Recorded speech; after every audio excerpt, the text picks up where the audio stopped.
and they had registered how loud we were, and we were like 52 decibels through a concrete wall. I remember it was higher than... Now this is a familiar bar scene, isn't it? A group of friends sitting around shooting the breeze. Well, these people are friends, but they have professional ties as well. 5 of them form a band called Hugh and What It Is. They have a brand new first album ready for release, and the first single is a cut called Hypnotized. Love, you got me hypnotized.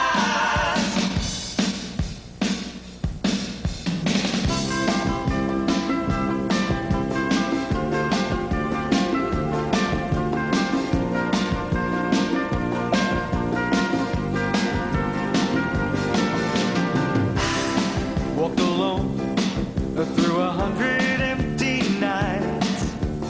All I could hear was the sound of my feet falling around my ears. And oh, I cried alone. Yes, I keep it out of sight, but a smile on my face won't change the taste of my tea. And oh, I stood alone in the crowded disco light. In the dark and the noise, all the sound and the sight. You turned around and I saw the light. Love, you got me hypnotized. Yes, you got me hypnotized. Sometimes love is so hard to recognize. Yes, it's hard to recognize. Oh, it's love, so why don't you realize? Yes, you gotta realize that it's love, you got me hypnotized. The 6th person at the bar is their album producer. Yank Barry's a man whose resume reads like the report card of a straight-A student.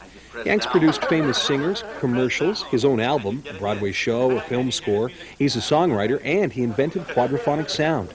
How does a kid from Canada end up living in places like New York City, North Miami, end up living on the beach in Malibu? And you've dropped a lot of names, not dropped a lot of names, but talked about a lot of different people who are powerful in the business you've become associated with. Is this something that you just stumbled into?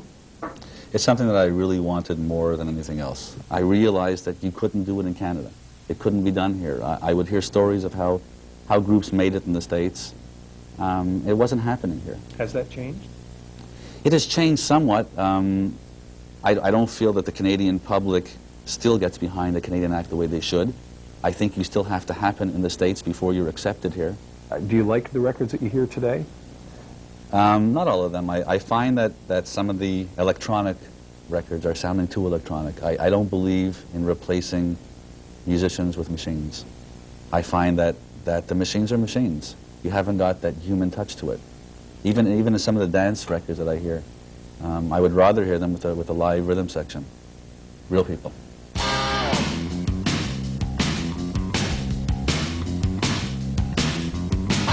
Wait a minute, hey, hold the phone. Really can't take this commotion. Maybe I'd be so much better off if I was simply devoid of emotion. Things just seem to go from bad to worse. I just can't keep it together. Yank Barry met Hugh and What It Is when he was in Montreal to produce 4 cuts for Bowser and Blue. He liked what he saw and heard and decided to produce them.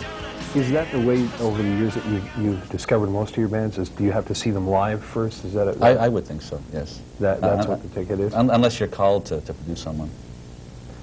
When you see a band live, how do you picture in your head how that's going to transfer to vinyl? Is that like a whole process that you go through, or are you just listening for songs and melodies? And is it the kind of thing that you paint a picture in your head and then you see how it's going to end up on tape like an artist does on canvas? Sort of. I think the most important element are the songs there. It's very important for someone in the band or the band to be composers and writers. If they have their own material, you can start shaping that a lot easier by saying, well, I like this song. I like this part of their sound, and now we'll make it happen like this in the studio.